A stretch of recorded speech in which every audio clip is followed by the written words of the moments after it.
Mon mari a dit à sa mère, elle ne fait plus partie de mon monde. J'ai tout accepté. Une semaine plus tard, son avocate m'a appelé, la voix tremblante. La maison, les propriétés, rien de tout cela ne lui appartient. Mon mari s'est figé, il a enfin compris ce qu'il n'avait jamais pris la peine de demander. Tu mérites quelqu'un qui a vraiment construit quelque chose de sa vie, Daniel.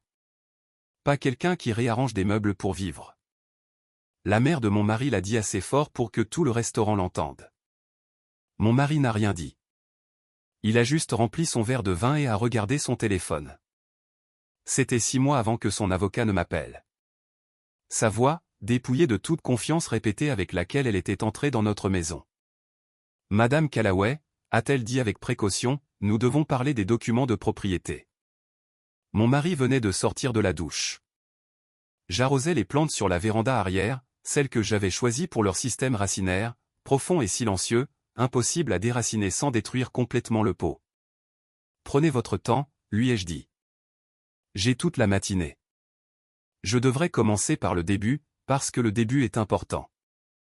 Pas les parties dramatiques, elles viennent plus tard, mais le mardi matin ordinaire, 3 ans après notre mariage, quand j'ai essayé de dire la vérité à mon mari et que j'ai appris que certaines personnes n'entendent que ce qui confirme ce qu'elles croient déjà. Nous prenions le petit déjeuner. J'étais debout depuis 5 heures du matin, terminant les projections financières pour un développement à usage mixte dans l'est d'Austin que ma SARL avait tranquillement assemblé pendant 2 ans, parcelle par parcelle. Mon mari lisait un article sur le cycle de financement de son concurrent. Le genre de lecture qui lui faisait serrer sa tasse de café trop fort. Je lui ai dit que j'avais une réunion cet après-midi avec un prêteur commercial. Que le projet était devenu plus grand que je ne l'avais initialement prévu. Que nous devrions peut-être nous asseoir un jour et que je pourrais lui expliquer ce que Meridian Property faisait réellement, car je réalisais que je ne lui avais jamais montré l'image complète. Il a levé les yeux de son téléphone avec l'expression patiente de quelqu'un qui écoute l'explication du dessin d'un enfant. « Chérie, a-t-il dit, tu n'as pas besoin d'enjoliver les choses. Je pense que c'est super que tes petits projets de design aient un nom commercial. Ça leur donne un côté officiel. » Il m'a serré la main. « Je ne veux juste pas que tu te stresses avec des réunions de prêteurs et des choses qui ne sont pas de ton ressort. Je peux te mettre en contact avec quelqu'un qui gère les finances des petites entreprises si tu veux de vrais conseils. » Je l'ai regardé longuement. La réunion que j'avais cet après-midi-là devait finaliser les termes d'un prêt de construction de 4,2 millions de dollars. Le prêteur avait fait le déplacement depuis Dallas spécifiquement parce que Meridian Property avait 8 ans d'expérience qu'il considérait comme bancable. Ce serait utile, ai-je dit, merci. Je n'en ai plus jamais parlé. J'avais appris quelque chose d'important à cette table de petit déjeuner. Mon mari ne voulait pas d'une partenaire qui opérait à son niveau. Il voulait une femme qui lui donnait l'impression d'être le plafond, pas le plancher. Je pouvais passer tout notre mariage à corriger cette impression, ou je pouvais simplement le laisser croire cela pendant que je continuais à construire. J'ai choisi de continuer à construire. Avant d'aller plus loin, je tiens à dire quelque chose à quiconque écoute et qui s'est déjà fait plus petit pour que quelqu'un d'autre puisse se sentir plus grand, ce n'est pas de l'amour. C'est une taxe qui n'aurait jamais dû vous être imposée. Si cette histoire résonne en vous, j'espère que vous resterez jusqu'à la fin. Abonnez-vous si vous voulez entendre plus d'histoires comme celle-ci, car cette chaîne existe exactement pour cette raison. Mon mari s'appelle Daniel.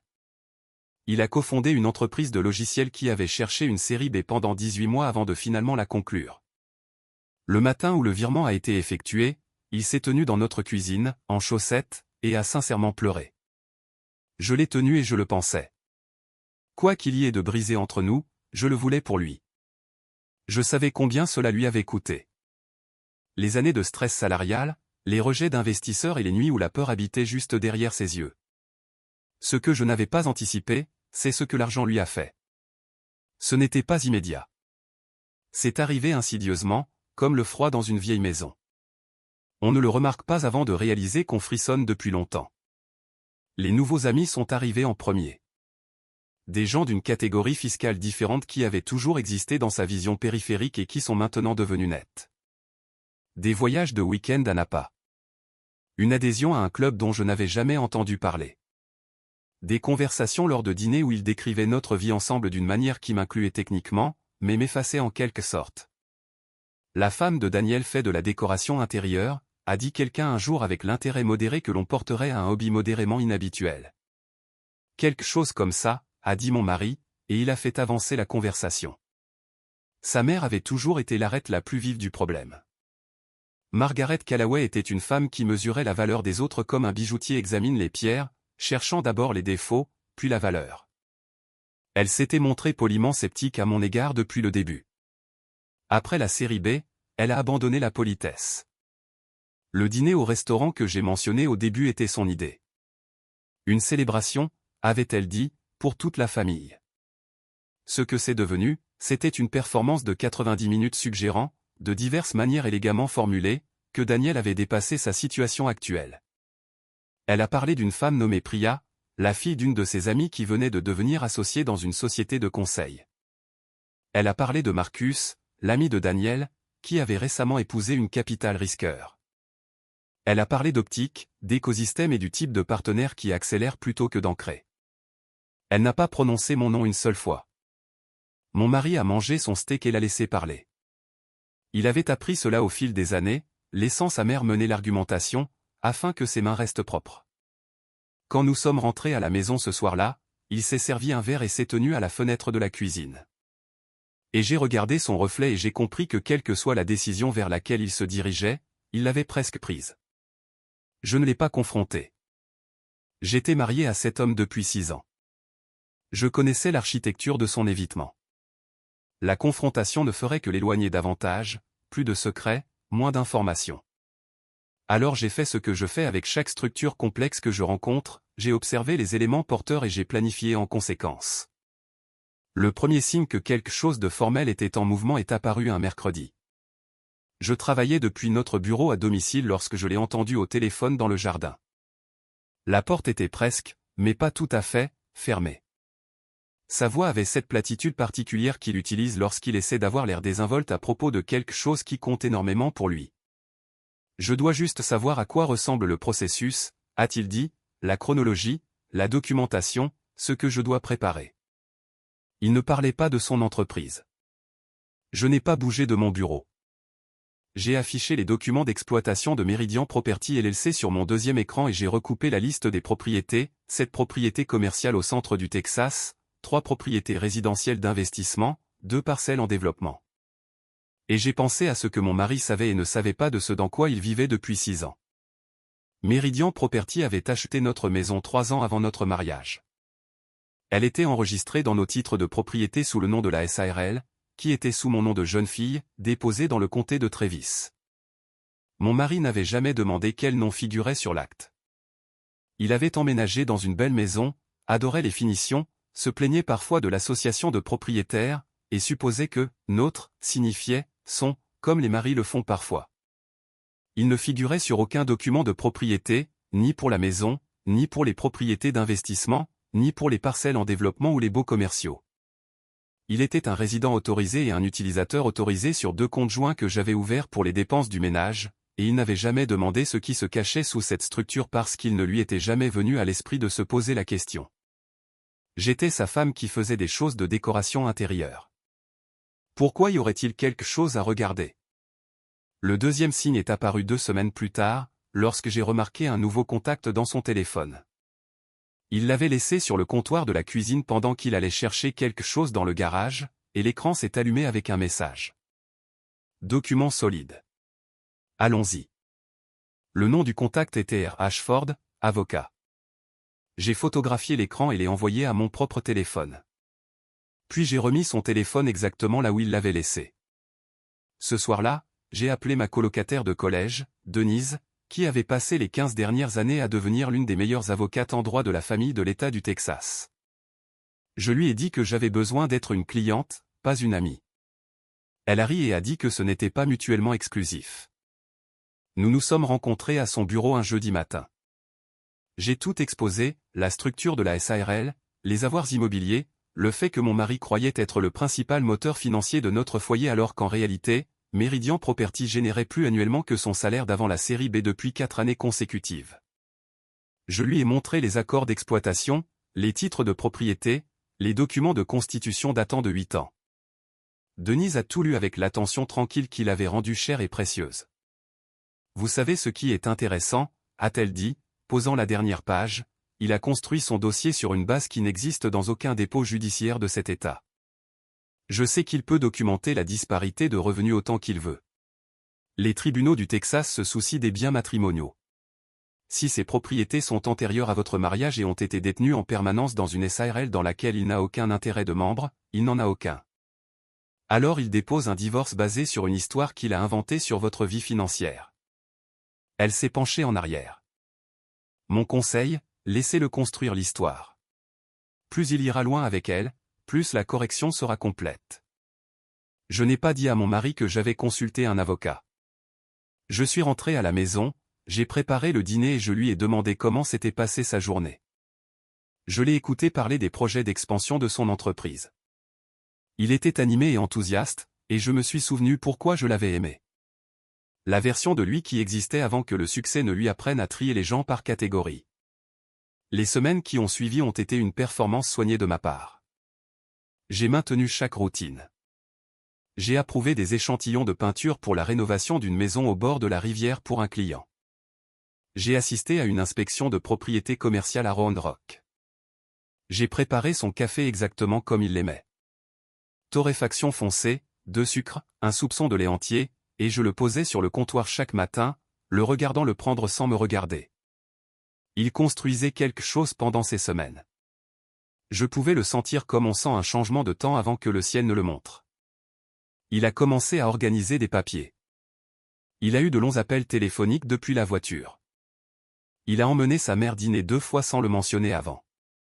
Un après-midi, alors qu'il était au bureau, j'ai trouvé un bloc-notes dans son tiroir de bureau. 2 colonnes, son écriture, soignée et méthodique, la maison évaluée à ce qu'il pensait être le prix du marché, le compte d'épargne joint, son capital social, qu'il avait inscrit dans sa seule colonne. Mes revenus estimés à $60 000 par an pour le travail de design. Mes revenus de Meridian Property l'année dernière étaient de $418 000. L'année précédente, $376 000. L'estimation de mon mari n'était même pas dans le même département que la réalité. J'ai photographié la liste, j'ai remis le bloc-notes au même angle et j'ai fermé le tiroir. Puis je suis allé dans le salon et je suis resté assise avec ça un moment. Pas avec de la colère, j'avais dépassé la colère quelque part autour du dîner au restaurant avec sa mère. Ce avec quoi je suis resté, c'était plutôt une sorte de clarté. Il avait décidé qui j'étais si complètement que la vérité lui était devenue invisible. Il se tenait dans une maison que je possédais, prévoyant de la revendiquer, sans jamais avoir pensé à demander quel nom figurait sur l'acte. La conversation formelle eut lieu un dimanche. Il s'y préparait toute la semaine, plus silencieux que d'habitude, prudent comme les gens le sont lorsqu'ils ont répété ce qu'ils allaient dire. Nous étions dans la cuisine après le déjeuner et il se tenait contre le comptoir, les bras croisés, ce qu'il fait quand il essaie d'avoir l'air détendu mais ne l'est pas. « Je pense que nous avons évité quelque chose », a-t-il dit. « D'accord. J'ai beaucoup réfléchi à notre situation, à la direction que je prends. L'entreprise est à un niveau différent maintenant, et je dois être honnête avec vous sur ce que cela signifie pour nous. J'ai attendu.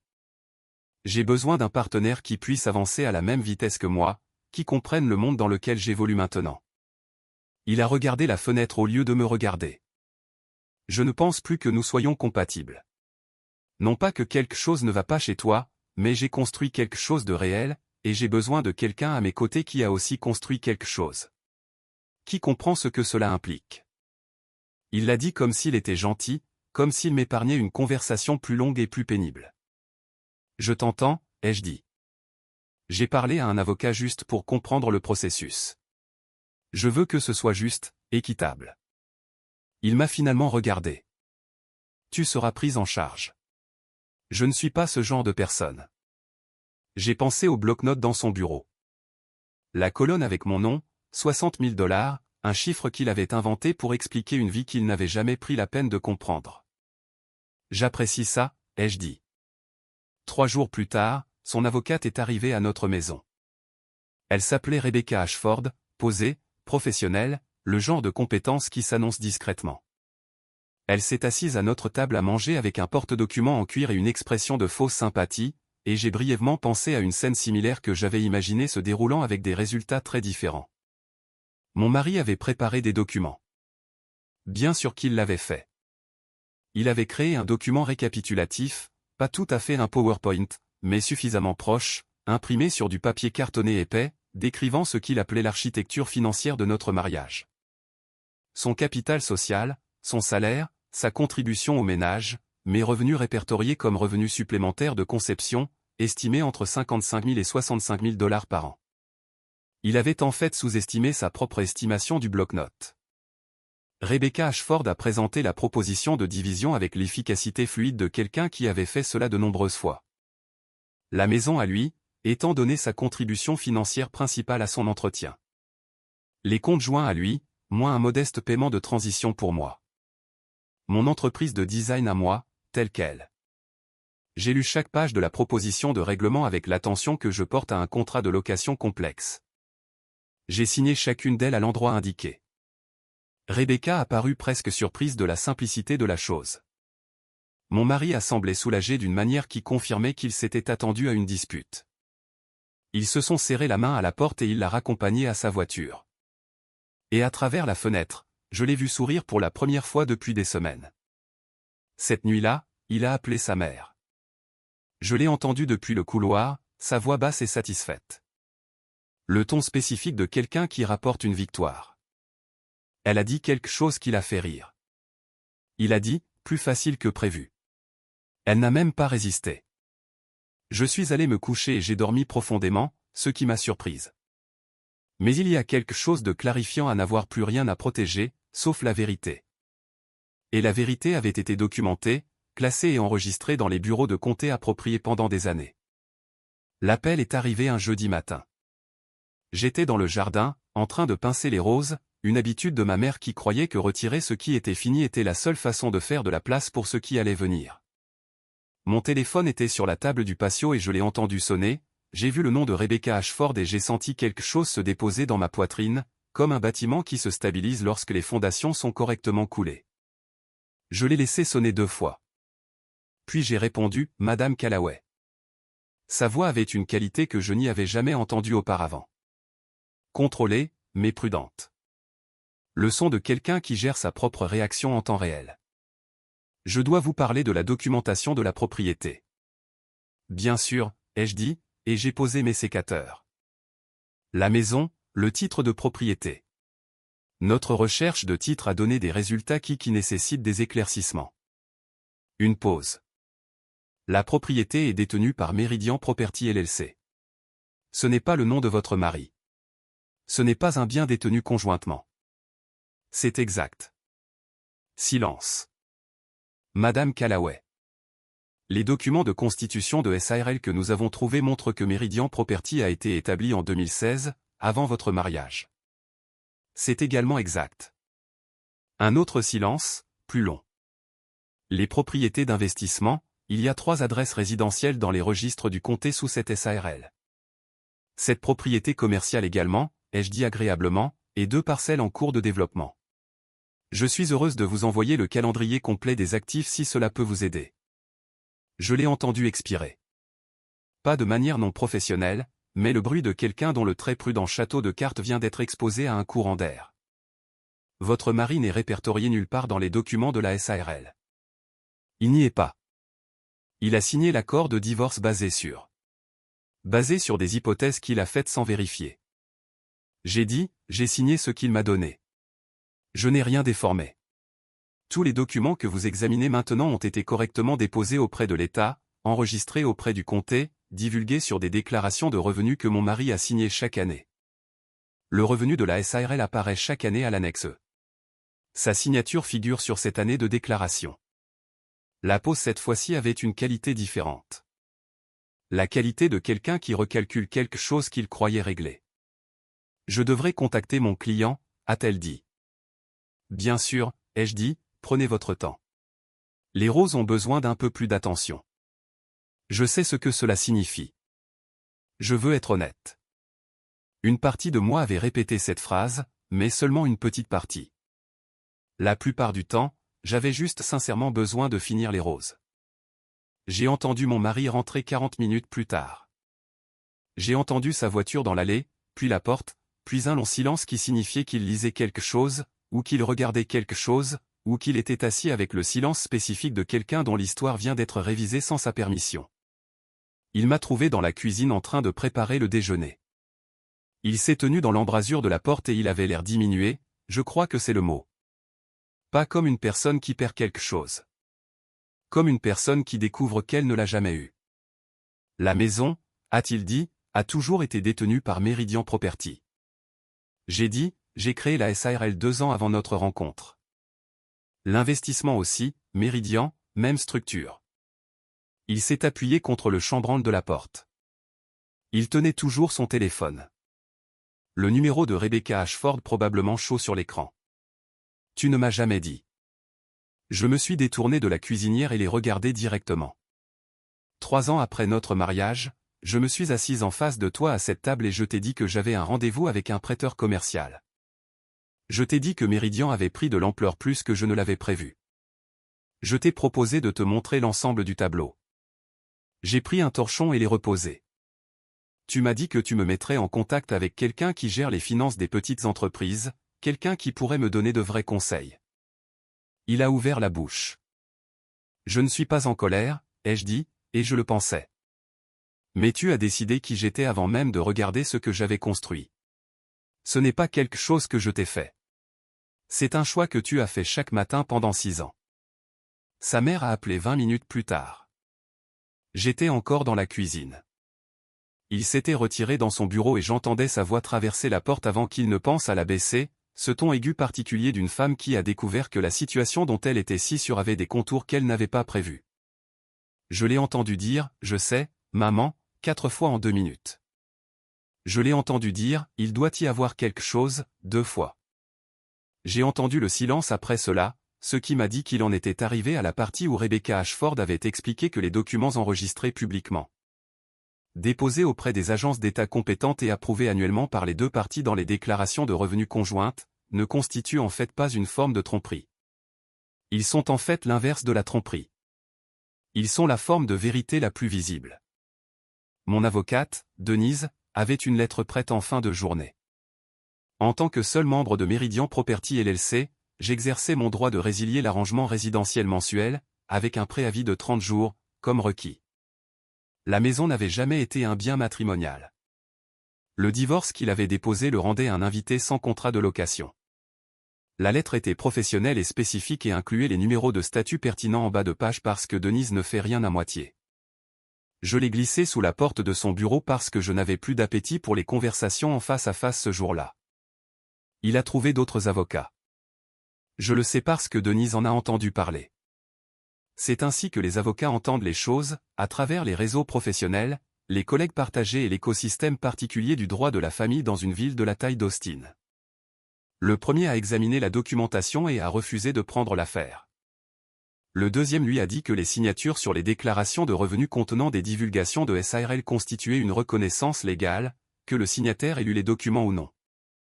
Le troisième, que sa mère avait trouvé par l'intermédiaire d'une amie, a demandé à voir la date de constitution de la SARL, a dit, et lui a suggéré de concentrer son énergie sur la recherche d'un logement. Il a déménagé un vendredi. Je l'ai regardé charger des choses dans un camion de location avec l'aide d'un ami, et j'ai ressenti quelque chose que je n'attendais pas entièrement. Pas de satisfaction, pas de chagrin, mais une sorte de calme, comme une pièce après l'arrêt d'une musique forte. La dernière boîte qu'il a emportée était une collection de gravures encadrées qu'il avait toujours insisté pour garder dans le couloir.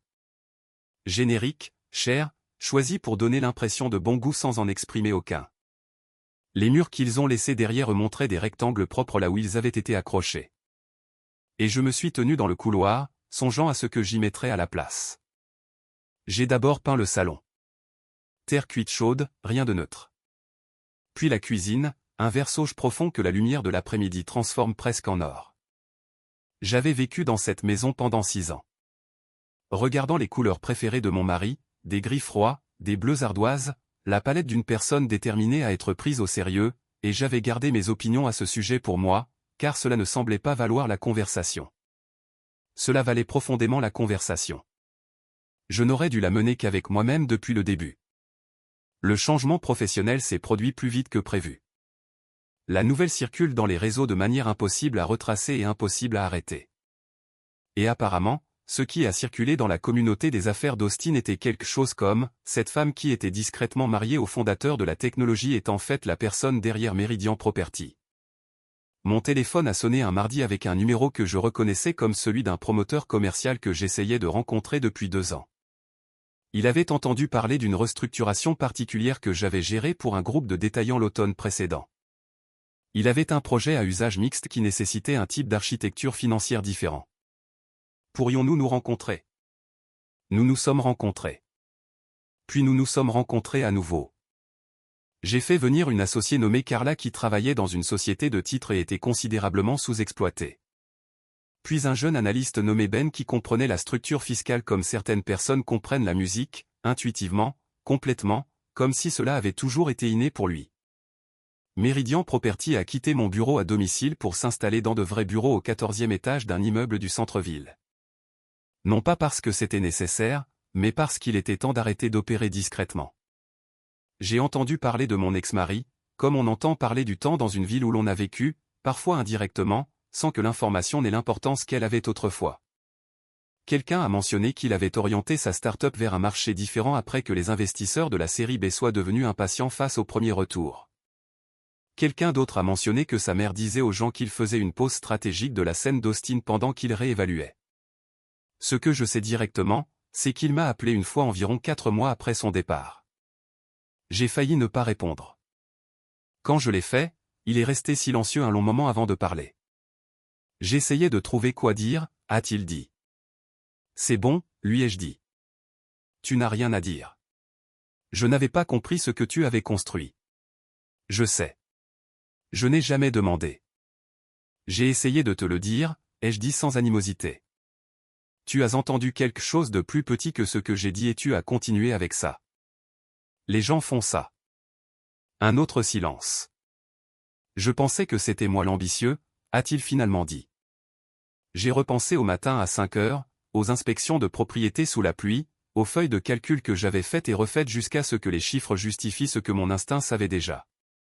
Les relations que j'avais construites au fil des années en livrant exactement ce que j'avais dit que je livrerais, exactement quand j'avais dit que je le livrerais.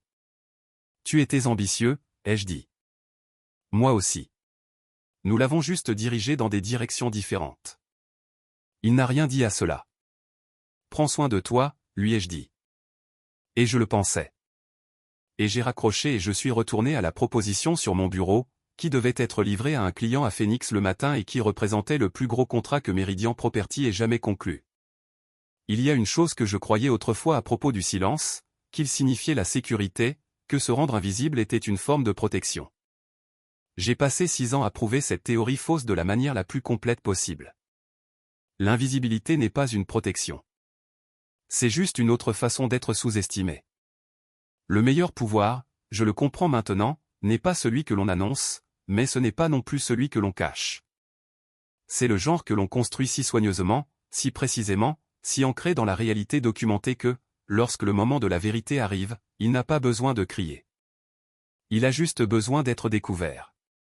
Rebecca Ashford l'a trouvé lors d'une recherche de titre un jeudi matin autrement quelconque.